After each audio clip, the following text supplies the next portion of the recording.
friends, let's see what happens next with Jack and Annie and Polar Bear Past Bedtime, Magic Tree House, book number 12 by Mary Pope Osborne. Chapter 5, You're It. The dogs were barking wildly at two small creatures playing in the moonlight. Polar Bear babies, cried Annie.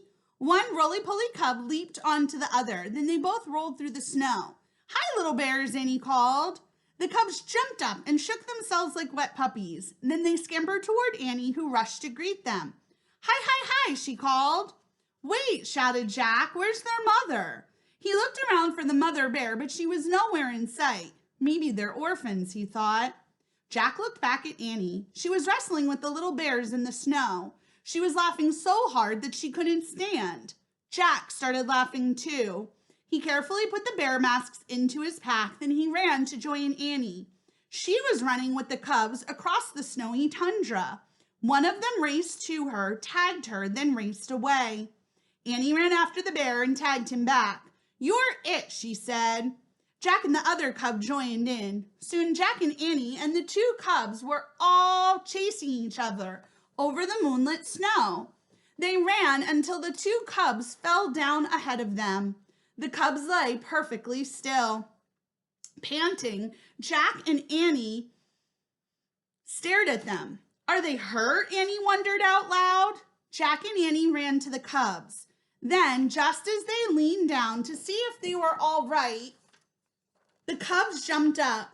They pushed Jack and Annie over and scampered away. They were pretending, said Jack. He laughed. Jack and Annie charged after the cubs. They ran over the white tundra until they came to the frozen sea. Jack looked around. We're pretty far from the igloo. I don't hear the huskies anymore, he said. Maybe we should go back. In a minute, said Annie. Look. The bear cubs had scooted up a snowbank. They were on their backs, sliding down the bank onto the ice-covered sea. Jack and Annie laughed. It's like sledding, said Annie. Let's try it. Okay, said Jack, but then we have to go back. Jack followed Annie up the snowbank. He clutched his pack in his arms. Annie lay on her back. She whooped as she slid down the ice. Jack followed her. Watch out below, he shouted. The little bears were sitting at the bottom of the snowbank. One gently whipped Jack in the face with her furry paw, then she lay down. I'm tired too, said Annie. Yeah, said Jack. Let's rest for just a minute. Jack and Annie looked up at the orange moon as they lay beside the cubs. All they could hear was the wind and the soft breathing of the cubs. That was fun, said Annie. It was, said Jack, but we'd better head back to the igloo. The seal hunter's probably looking for us. Plus, we have to solve the riddle. Jack rolled onto his side and tried to stand. Crack. Uh-oh, he said. He went back down onto his knees. I think we're on thin ice. What do you mean, said Annie. She started to stand. Another crack rang out. Uh-oh, she said. She carefully lay back down. The polar bear cubs moved closer to Jack and Annie. They made little crying sounds. Jack wanted to cry too, but he took a deep breath. Let's see what our book says, he said. He reached into his pack for the Arctic book. He took the masks out first and handed them to Annie. I took these from the igloo by mistake, he said. As he started to reach for his Arctic book, he heard the loudest crack of all. Crack! We're not even moving. The ice is cracking, said Annie. Just then, there was a new sound, a low snorting sound. It came from the top of the snowbank about 50 feet away. Jack looked up. Staring down at them was a giant polar bear. The polar bear mother, whispered Annie. Does the polar bear mother know Jack and Annie are friends? I don't think she's going to be too happy. Let's read on. Chapter 6, Flying Bears. The cubs whimper louder. They want to go to her, but they're afraid of the ice, whispered Jack. Annie petted the cubs. Don't be afraid, she told them. You'll get back to your mother. The big polar bear growled. She paced back and forth, sniffing the air. Annie kept patting the two cubs and whispering to them. Jack looked in the book for anything that might help. Finally, he found something. Even though a female polar bear can weigh as much as 750 pounds, she can walk on ice too thin to hold a person by balancing her weight and standing her paws over the ice. Oh man, that's incredible, whispered Jack. He watched the mother polar bear walk down the snowbank.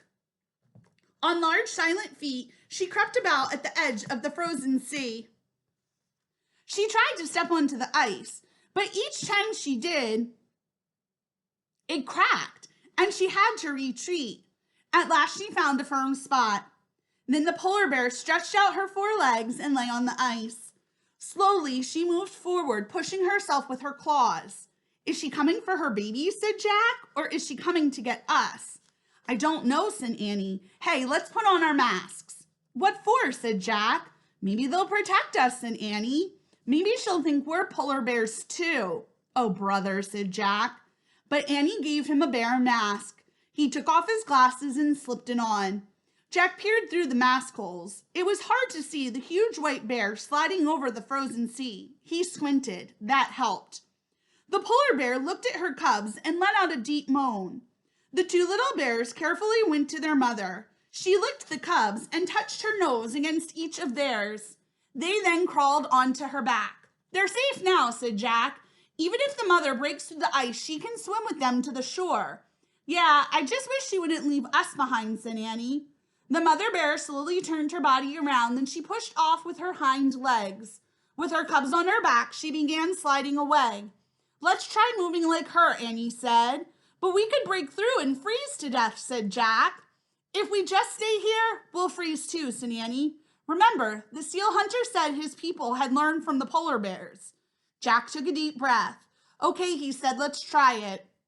He lay on his stomach and spread out his arms and legs. Then he copied the bear. He pressed his mittens against the ice and pushed off, sliding his feet. Amazingly, there was no cracking sound. Grrr, he growled, and he pushed off again. Jack heard Annie sliding behind him. He kept going. He pushed and slid. He pushed again and slid again. He made the movements over and over until something happened. He didn't feel like a boy anymore. He felt like a polar bear. Then Jack felt something even stranger. He felt like a flying polar bear. Jack swirled around as if his arms and legs were giant wings and the moonlit sea ice were a glassy sky. He remembered what the seal hunter had said. Polar bears can fly. I hope you enjoyed that. Bye, friends.